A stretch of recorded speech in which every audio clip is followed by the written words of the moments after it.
It's our interlude called Hidden Gems. The folks that come on the show have been playing the format a long time.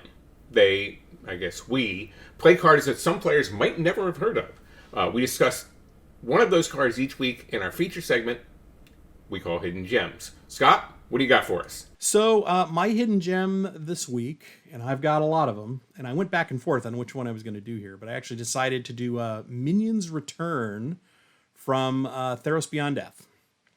2B cost. It's an enchantment aura with flash. It says when an enchanted creature dies, return that card to the battle zone under your control. I have this card in 2 different decks, and I really like this card because I like to use it to protect my commander from board wipes. Allows me to, in response to the board wipe or somebody getting rid of it, put this on it, let the commander go to the graveyard, leave it there, and then it'll pop right back into play. Prevents me from having to cycle it through the command zone again and pay the higher cost. I think this is really, for me particularly, it's really good. I really love this card when it came out. I put in my Daxos Beyond Death deck because my deck really wants Daxos in play at all time to be able to take advantage of the enchantment creatures coming into play with a lot of the constellation I have in there. I think one of the relevant points here is that it does come back onto the battlefield as opposed to not leaving, like if you were to do a regeneration effect. So you're going to be able to take advantage of any triggers. Any triggers as well. That's true. Yep. Sweet. That's sweet tech. It has flash. It's not an onboard trick like Angelic Renewal or something.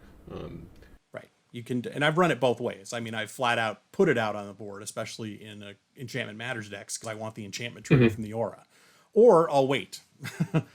I've run it both ways. I remember I put Minions Return into play once, and I remember it might have been you saying, that has flash, right? And I went, sure do, but I want my enchantment count to be up right now. So right, that's one of the things I like about it. I did find a potential M21 hidden gem. I'm not so sure it is yet, but I think I know we're going to get to the M21 cards real quick, but Pestilent Haze looks like it might, for me at least, might have some utility. Depending on your deck, that would be 1 BB, choose 1, all creatures get -2/-2 till end of turn, or remove 2 loyalty counters from each planeswalker. This is the ability I really like on this one. Yeah, from each planeswalker is pretty saucy. Yes, it is. Yeah, I mean, it's probably a must counter for the Super Friends decks that run control. And then again, if this some swarm of creatures is really threatening you, then you have a way to take it out as well. Yeah. Good Magic cards provide some flexibility sometimes. They do. So what's your hidden gem?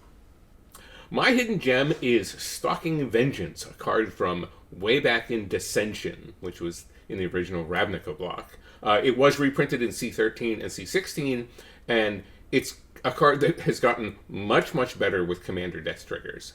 It's a avatar creature that's red 5 for a 5/5. It has haste, but then the trigger is the important part. When another creature you control dies, deals damage equal to its power to target player.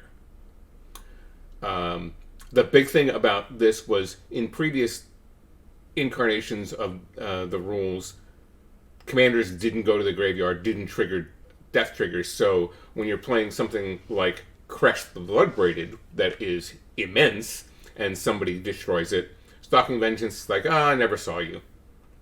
Now, a deck like Kresh, or anything like a big commander or a Voltron commander, anything that you've made really, really saucily large, is going to threaten somebody's life total as soon as they try to kill it. So they're going to have to either exile it or get all those counters off of it or do something like that. And Stalking Vengeance is a card that I think we saw played a fair amount before, but for some reason has gone out of favor. And I think with the return of, or the new rule of Commander Death triggers, it's gotten a lot more deadly. Yeah, I am well aware of this guy. He's been in my Brian Stoutarm deck for years, because I could always fling the big creature with the Brian Stoutarm, do the damage, and get the Stalking Vengeance on the way out.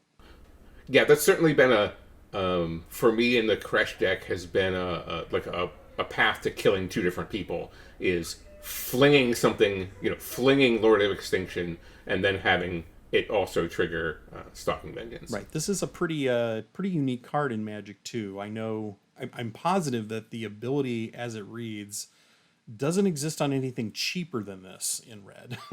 Yeah. Or I'd be running. Yeah, right. So I think it's the 7 cost that scares people off.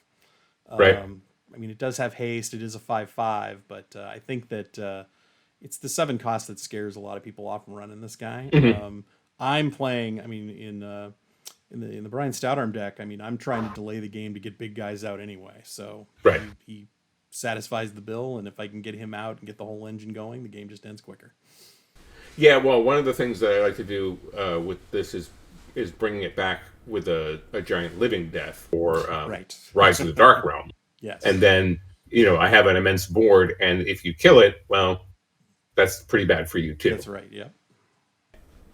All right, 2 pretty saucy cards in Hidden Gems. Obviously, folks, if you have ideas that you'd like to pitch to us for Hidden Gems, leave them in the comments. We'll talk about them.